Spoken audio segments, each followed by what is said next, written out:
Brothers and sisters, imagine being so desperate for a better life that at just 13 years old, you hide inside the wheels of a plane, hoping to escape your reality. Not for fame, not for fun, but for survival. This isn't fiction. It's the true story of a young Nigerian boy named Daniel, who risked his life for a dream that almost never left the ground.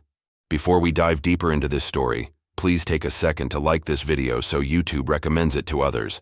Let's spread awareness and amplify this powerful testimony. How many of you remember this story? So in 2013, this young man was caught hiding in the tires of an aeroplane. He wanted to leave Nigeria for America, and he thought that aeroplane was flying from Nigeria to America.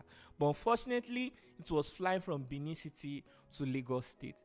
He was apprehended by the government, and today he's now a grown-up man and is here on the Locudo Experience to share his story. Back in 2013, Daniel was just a boy. Life was hard. His mother, a single parent raising 4 children, worked tirelessly just to put food on the table. There was no silver spoon, no luxury, just daily struggle and a desperate hope for something better. And then came the dream. Sparked by movies and fueled by imagination, young Daniel believed every airplane flying overhead was headed to a better world, specifically, America. No visa, no passport, just belief, and a plan that only a desperate child could imagine. So one early morning, he packed a sweater, a bottle of water, and snuck through a hole in the airport fence. He waited. Hours passed, and when the moment came, he sprinted towards a stationary aircraft, crawled up between the rear tires, and hid. He didn't know the destination, he just believed. Got my bag, took some clothes, I took sweater, took 1 can water, just in case. So when I was inside the tire compartment, the plane moved a little, then it stopped. I was like, did they see me or what? When the tires opened, let me look down to see where I am. I was not seeing black people with Lagos buses. I was like, what? Oh God, I'm still in Nigeria. I never go. Now pause. Think about that for a second. At 13, what were you doing? Homework? Playing video games? Hanging out with friends? This boy was literally risking death, hiding in the landing gear of a plane, just to escape poverty. That's not just a cry for help, that's a scream. So what gave you the courage to make that decision? Well, I was 13 years old in 2013, and the reason or what gave me that courage was the way my family or the way I was living was really during that period. Because my mom, she was the only one taking care of me and my siblings. She's an hairstylist. Most times she do go out and even come home late just to put food on the table for us. And life was very, very difficult that time. And I love watching movies, mostly all American movies. I love watching movies. And I saw the way they were living there. And I was like, oh, I wish I can live there also. The plane took off.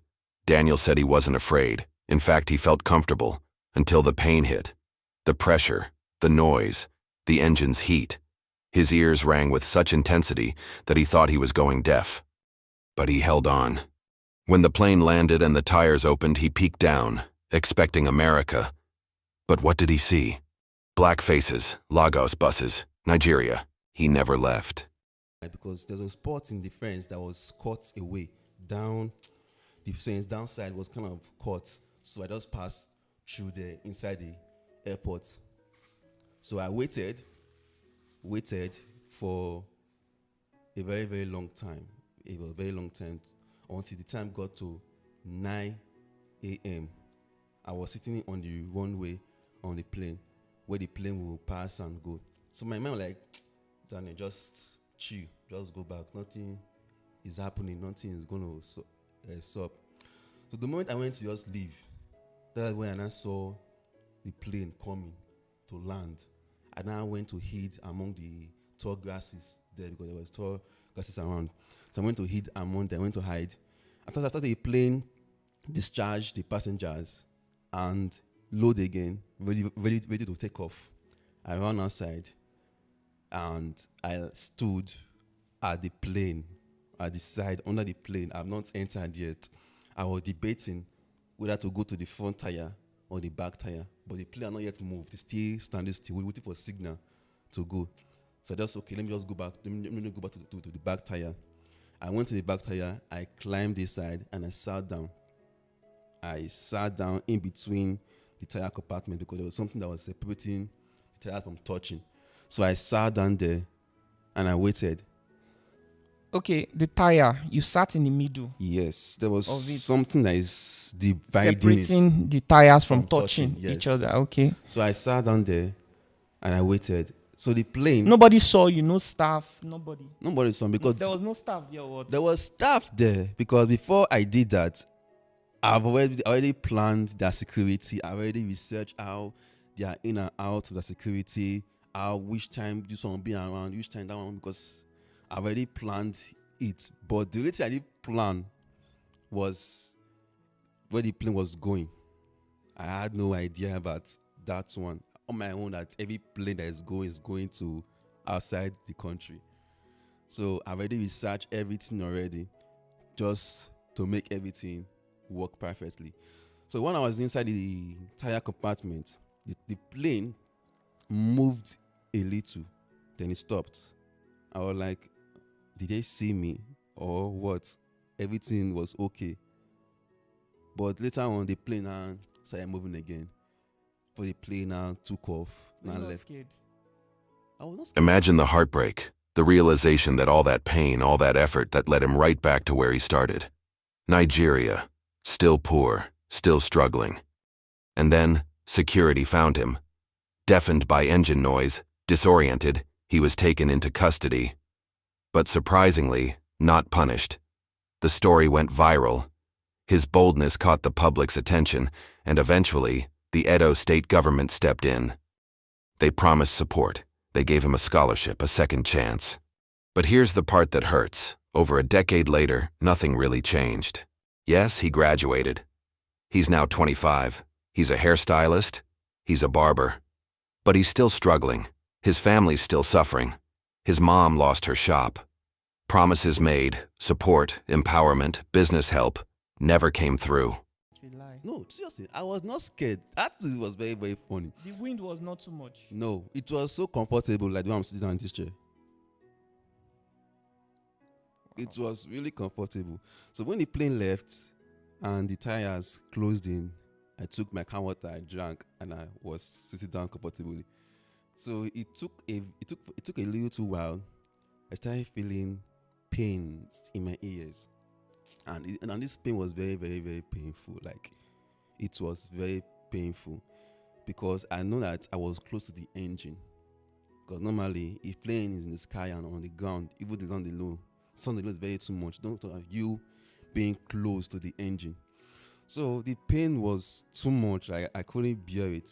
So after some time, after some minutes, the pain just ceased, as if nothing was going on, as if there was no pain again. I was happy. After some little while, I was still there, just while the wait time. So I felt like the tires want to open.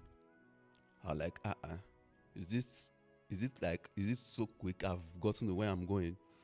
When the tires opened, let me look down to see where I am. I was not seeing black people with Lagos buses. I was like, what? Oh God, I'm still in Nigeria. I never go anywhere. Just stay. So when I found out like I was in Nigeria, I was like, how come? Why? Like, what happened? I thought the plane was going to Americans. I thought to be seeing white people, not black people. Why am I seeing black people? I said, okay, let me just calm down. If the plane land, I will find something else. I'll look for something to do next. So when the plane now landed, I was still inside. I didn't come out. I was still inside because I was trying to come out as the passenger. As I'm coming out, I would just come out. It looked as if I was inside the plane. So the first attempt I came outside, nobody was there. They were still inside. I climbed up again. I waited again. I came down again. Nobody was still there. They were still inside. And I went inside again. On the third time, I didn't know that one security personnel was coming towards that place. I just jumped on his front. That is how they caught me. Wow. It's like life gave him a taste of hope, only to pull it back just before it could become real. What does this say about us? About our systems? About the broken promises made to the youth who dare to dream? And hold my bag. Okay, is this person that... Is it this man? Yeah. That is the man, yeah.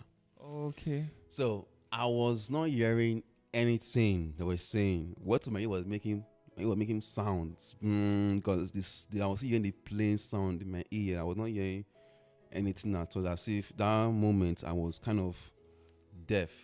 I couldn't hear anything at all. All I was hearing was just this plain sound. So they took me inside the airport.